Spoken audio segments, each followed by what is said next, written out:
Class में first आने का बेस्ट उपाय हेलो फ्रेंड्स, भारत में इस साल जो कृषि आंदोलन चल रहा है, इसको देखते हुए आप तो समझ ही गए होंगे कि भारत में कृषि कितना इम्पोर्टेंट है। और यही है आज हमारा चैप्टर, कृषि या एग्रीकल्चर। भारत की 2/3 जनता कृषि में काम करती है, जो हमारी अर्थव्यवस्था की प्राइमरी सेक्टर में आती है, प्राथमिक सेक्टर में आती है। और हमारे किसान उगाते हैं खाद्यान्न, फल सब्जियां और कुछ व्यवसाय के लिए भी चीज़ें उगाती हैं, जैसे कपास, जूट इत्यादि। जब हम कृषि के बारे में सोचते हैं तो हम सोचते हैं कृषि तो कृषि होता है। कृषि में और कितने प्रकार होते होंगे, पर कृषि में 3 प्रकार होते हैं। सबसे पहले नंबर पे है आदिम निर्वाह खेती, जिसका मतलब है कि किसान के पास छोटे छोटे प्लॉट होते हैं, पूरे परिवार उस प्लॉट पे काम करते हैं और इनके पास जो औजार होते हैं वो भी बड़े आदिम टाइप के औजार हैं, प्रिमिटिव औजार हैं, मॉडर्न नहीं हैं। वह सिंचाई के लिए ये वर्षा पे डिपेंडेंट है और जो उर्वरक है उसमें वो जैविक उर्वरक ही इस्तेमाल करते हैं, केमिकल उर्वरक का इस्तेमाल नहीं करते हैं। इनकी जो फसल होती है इसका ये ज़्यादातर पोर्शन अपने घर में ही कंज्यूम कर लेते हैं, कभी कभी तो प्रायः पूरा ही पोर्शन इनके घर में कंज्यूम हो जाता है। दूसरे नंबर पे है गहन निर्वाह खेती। यहाँ जो ज़मीन है इस पे बहुत सारे लोग निर्वाह करते हैं, तो इसका मतलब है कि इसकी जो पैदावार है उसको ज़्यादा से ज़्यादा बढ़ानी पड़ेगी और इसलिए एक ही ज़मीन से साल में 3 फसल वो लेने की कोशिश करते हैं। फॉर एग्ज़ाम्पल, खरीफ में वो चावल लगाते हैं, फिर वो आलू लगाते हैं और फिर बाद में जाकर रबी सीज़न में वो गेहूँ और सरसों ये सब लगाते हैं। तो कई फसल लगते हैं। मल्टी क्रॉपिंग करने से इनकी जो निर्वाह है ये बेटर होती है। ये जो तरीका है इसमें गहन श्रम की ज़रूरत होती है। पूरी फैमिली तो काम करती है, कुछ मज़दूर को भी वो साथ लगा सकते हैं।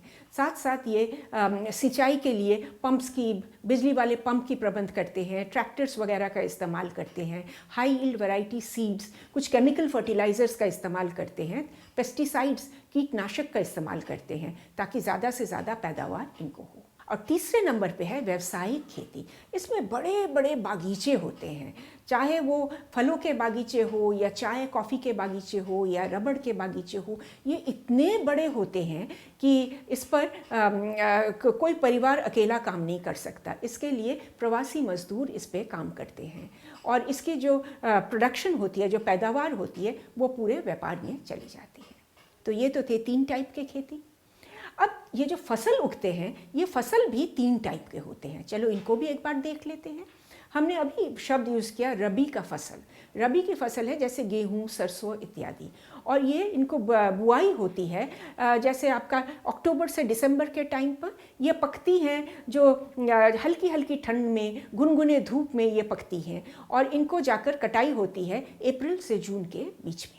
इसके बाद में जो फसल होता है उसको हम कहते हैं ज़ैद का फसल, जिसमें तरबूजे, ककड़ी ऐसी चीज़ें होती हैं। और फिर जब मानसून आ जाती है, बरसात आ जाती है, तब खरीफ की फसल लगती है जिसमें बहुत ज़्यादा पानी की ज़रूरत होती है। तो ये है 3 मेन टाइप ऑफ फसल जो हमारे देश में होती है। और हमारे देश में हम क्या क्या उगाते हैं, चलो इसको भी नज़र डालते हैं। सबसे पहले जो नंबर 1 पोजीशन में है वो है चावल, क्योंकि हमारे देश में पूर्वी साइड को देखो, नॉर्थ को देखो, पश्चिम को देखो, दक्षिण को देखो, चावल तो हर जगह लोग खाते हैं। चावल के लिए ज़रूरी है एक गर्म क्लाइमेट, 21 से 27 डिग्री या 30 डिग्री टेम्परेचर, और साथ साथ बहुत ज़्यादा वर्षा की ज़रूरत है और हवा में नमी का होना, आर्द्र हवा होना बहुत ही ज़रूरी है। तो ये है चावल के बारे में। अगला फसल जो हम देखेंगे वो है गेहूँ, और ये उत्तर पश्चिम और उत्तर की साइड पे ज़्यादा होती हैं। तो गेहूं की फसल को हम रबी का फसल कहते हैं। इसकी बुआई होगी अक्टूबर में दिसंबर तक और इसकी कटाई होगी जाकर अप्रैल से जून तक।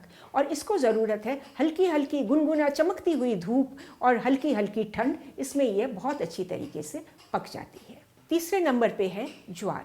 ज्वार भी एक वर्षा आधारित फसल है। इसे हाई टेम्परेचर, गर्म जलवायु और नमी का होना बहुत ज़रूरी होता है।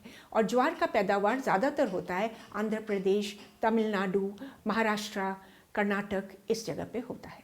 चौथे नंबर पे हम आ जाए हैं और अब हम देखेंगे बाजरा। ये बहुत अच्छी होती है काली उथली मिट्टी या थोड़ी रेतीली मिट्टी पर, और इसके लिए भी गर्म जलवायु और नमी का होना ज़रूरी है। पैदावार इसका होता है राजस्थान, गुजरात, महाराष्ट्र, आंध्र प्रदेश, मध्य प्रदेश, ऐसे जगहों पे। 5वें नंबर का फसल है रागी। और ये काली मिट्टी, उथली हुई काली मिट्टी, लाल मिट्टी, पीली मिट्टी, दोमट मिट्टी पे अच्छी तरह से फूलती फलती है। और ये पैदावार होता है हिमाचल प्रदेश, उत्तराखंड, सिक्किम, झारखंड, अरुणाचल प्रदेश और कर्नाटक, तमिलनाडु, ऐसे जगह पे इसकी अच्छी पैदावार होती है। 6 नंबर पे हम देखेंगे मक्का या कॉर्न। ये हमारे मानव के भोजन के लिए भी इस्तेमाल होता है और जंतुओं के लिए चारे के रूप में भी इस्तेमाल होता है। इसको ज़रूरत है 21 से 27 डिग्री टेम्परेचर ऐसा, और थोड़ी वर्षा, ये नमी, आर्द्र जलवायु, ये सब मक्के को ज़रूरत होती है। और मक्का उगाया जाता है मध्य प्रदेश, उत्तर प्रदेश, तेलंगाना, आंध्र प्रदेश, ऐसे जगहों में। ये तो रहे अनाज। अनाज के बाद हम देखेंगे दलहन।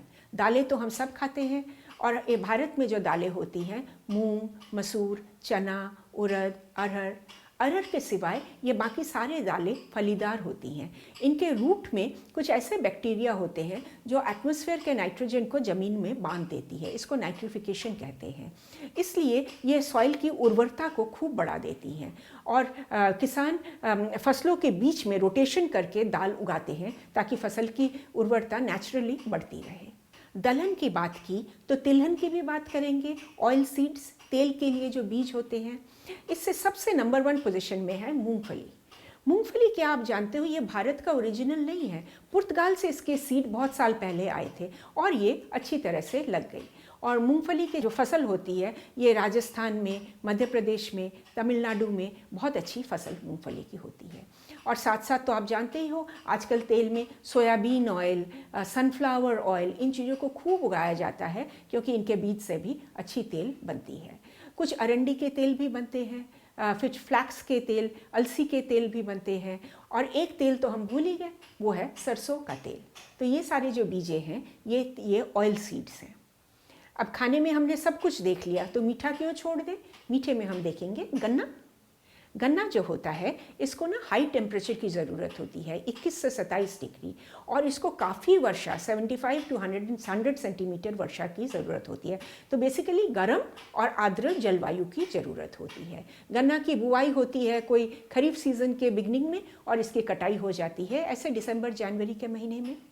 इसके अलावा किसान और क्या उगाते हैं, हर किस्म की सब्ज़ी। आप क्या जानते हो, भारत विश्व की 13% सब्जी भारत उगाती है। सब्जियों को आप देख लो, इन सब्जियों को तो आप रोज़ ही खाते हो। और फलों में भी भारत बहुत आगे निकला हुआ है। आप देखो जैसे आम, और देखो लीची, अमरूद, केले, फिर अनानास, अंगूर, ये सारे कितनी किस्म के फल। और जम्मू एंड कश्मीर जैसे जो कोल्ड स्टेट्स हैं, वहाँ हमारी जो फलें बनती हैं, जैसे सेब, नाशपाती, अखरोट, ये सारी फल वहाँ बनती है। बाकी फल थोड़े गर्म क्लाइमेट में, उष्णकटिबंधीय क्लाइमेट के हैं। और मसालों की बात, भारत दुनिया की मसाला प्रोडक्शन में बहुत आगे की स्तर में है, और भारत में कई मसाले बनते हैं। और क्या आप जानते हो कि सबसे इम्पॉर्टेंट मसाला कौन सा माना जाता है? जी हाँ, इनको माना जाता है। तो चलो अब हम थोड़ा सा और आगे बढ़ते हैं और देखते हैं कि बागीचों में एक तो फल होते हैं, और क्या होते हैं, चाय और कॉफ़ी। चाय जो होती है, इसको ज़रूरत है थोड़ी हाई टेम्परेचर, और इसकी जो ज़मीन है, वो ज़मीन बहुत उर्वर होना, उसमें वो ह्यूमस होना, जिसको आप जैविक परत होना, ये बहुत ही ज़रूरत है इसमें। और ये बहुत ही श्रम गहन एक बिज़नेस है, और इसमें प्रवासी मजदूर आके काम करती है। इसको बहुत ज़्यादा बरसात की ज़रूरत नहीं है, पर ज़रूरत है होल ईयर झिरझिर झिरझिर झिरझिर बरसात होती रहे, झिरझिर झिरझिर धूप होती रहे। इससे चाय की फसल बहुत अच्छी बनती है। चाय उगती है पश्चिम बंगाल जैसे दार्जिलिंग वगैरह हिल्स में, फिर असम के हिल्स में, फिर आप नीचे आइए तो तमिलनाडु के हिल्स में, यहाँ चाय की अच्छी फसल होती है। क्या आप जानते हो कॉफ़ी भी भारत की नहीं है? कॉफ़ी आई थी भारत में यमन से, अरेबिका नाम की सीड लगाई गई थी, और वो बाबा बुदन हिल्स नाम की एक जगह पे लगाई गई थी, नीलगिरी हिल्स में। यहाँ की जलवायु में कॉफ़ी इतनी बढ़िया हुई कि ज़्यादा से ज़्यादा कॉफ़ी प्लांटेशन आज भी वहीं पे आपको मिल जाती है। अब तक तो हम केवल खाने पीने के सामान के बारे ही बात कर रहे थे, किसान क्या क्या उपजाते हैं, इसीलिए तो हम उन्हें अन्नदाता कहते हैं। पर अब हम देखेंगे व्यवसाय के लिए भी किसान कुछ चीज़ें उगाती हैं। फॉर एग्जाम्पल रबर की बड़ी बड़ी प्लांटेशंस होती हैं जहाँ गर्म जलवायु चाहिए और बरसात भी चाहिए, और इसमें इस तरीके से रबर के ट्रंक पेड़ में छेद करके वहाँ से रबर का जो दूध निकलता है उसको इकट्ठा करके उसमें से रबर बनाया जाता है। रबर के अलावा हम कुछ रेशेदार फसल भी उगाते हैं।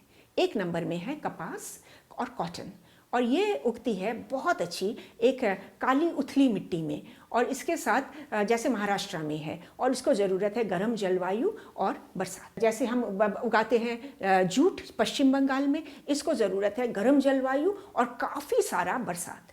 और एक और होता है रेशम। रेशम के लिए हम क्या शहतूत के पेड़ पे रेशम के कीड़े पालते हैं और उनसे बाद में रेशम के धागे बनते हैं। तो ये सारी थी फसलें जो हम भारत में उगाते हैं। अब आपके मन में आ रहा होगा कि आप तो पिछले 6-7 मिनट से एक के बाद एक फसल बोले जा रहे हो, मैं याद कैसे रखूँगा? नो प्रॉब्लम, मैं आपको एक छोटा सा ट्रिक बताती हूँ। आप याद करो एक प्लेट जिसमें भोजन रखा हुआ है। देखो इसमें चावल भी है, रोटी भी है, रोटी गेहूँ, रागी, ज्वार, बाजरा रोटी है, दाल भी रखे हैं, सब्जियाँ रखी हुई हैं, और ये सारे पकाई गई हैं तेल में, और इसके साथ फल भी रखे हुए हैं, चाय कॉफ़ी भी रखी हुई है। तो आपके काफ़ी सारे फसल आपके हो गए। और बाकी जो व्यवसायिक फसल है इसको याद करना वेरी सिंपल। आप स्कूल के लिए तैयार हो रहे हो, इस पिक्चर को देखो। आपके जूते का सोल है रबड़ का, आपका जो लंच बैग है वो जूट का बना हुआ है, आपके कपड़े कपास के बने हुए हैं, और आपका जो स्कूल टाई है वो रेशम का बना हुआ है। हो गया ना पूरा चैप्टर क्लियर? इसी तरीके से आप बड़े आसानी से इसको याद रख सकते हो। एक और चीज़ हम जानेंगे, और जो है कि ये जो कृषि क्षेत्र इतना इम्पॉर्टेंट है, इतनी सारी चीज़ें उगती हैं हमारे देश के लिए, इसमें इसकी समस्याएं क्या हैं, चुनौतियां क्या हैं, और इसके लिए सरकार क्या कर रही है। मेन चुनौती है कि आज की तारीख में हमारी जो अर्थव्यवस्था है इसमें कृषि में निवेश कम हो रहा है, इसलिए कृषि क्षेत्र नीचे जा रहा है, औद्योगिक क्षेत्र भी थोड़ा कम है, और सबसे ज़्यादा सेवा क्षेत्र बढ़ रही है। तो कृषि में जब तक हम निवेश नहीं करेंगे तो ये कैसे बढ़ेगा? इसके लिए सरकार कुछ कदम उठा रही है। फॉर एग्जाम्पल, नंबर 1 भूमि सुधार, फिर भूमि क्षरण को रोकना, और फिर सिंचाई की व्यवस्था करना, बिजली करना, सड़कें लगाना, कोल्ड स्टोरेज बनाना, किसान को एग्रीकल्चर मार्केट के साथ जोड़ना जहां वो अपनी विपणन बेच सके। साथ साथ किसानों को ज़रूरत है ऋण, कर्जा, ताकि वो अच्छे क्वालिटी के सीड्स खरीद सके, कीटनाशक खरीद सके, उर्वरक खरीद सके। इसमें कभी कभी सब्सिडीज़ भी देती है सरकार किसान को ये सब खरीदने के लिए। और फाइनली किसान जो आज की मांग कर रहे हैं कि हमें एक मिनिमम सपोर्ट प्राइस बना के रखिए, ताकि कोई हमसे इससे नीचे ना खरीद पाए। और वो सरकार से अपेक्षा रहती है कि सरकार ज़्यादा से ज़्यादा उनकी फसल खरीदेगी और उसे पब्लिक डिस्ट्रीब्यूशन सिस्टम में, राशन दुकानों में बांटेगी, ताकि देश की जो गरीब जनता है उनको इसका फ़ायदा मिले। तो बच्चों, ये था हमारा आज का चैप्टर, कृषि या एग्रीकल्चर। आपका सारांश यहाँ पे है। हम भी आंदोलनकारी हैं। हमारा आंदोलन है रट्टा के अगेंस्ट, बिल्कुल नहीं रटना। आप चैप्टर को समझो और अपने शब्दों में इसका आंसर लिखो। आई प्रॉमिस यू, आपको बहुत अच्छे नंबर आएंगे और बहुत सारी शाबाशी आपको मिलेगी। आप अगर हमारे सब्सक्राइबर नहीं बने हो तो सब्सक्राइब, बेल, ऑल तीनों को आप जरूर दबाना। आप हमें फॉलो कर रहे हो ना? और अगर इस चैप्टर का राइटअप आप चाहते हो तो आप गूगल कोशिश ब्लॉग स्पॉट इस पर क्लिक करिए, आपको पूरा राइटअप मिल जाएगा। देखते रहो। क से कोशिश।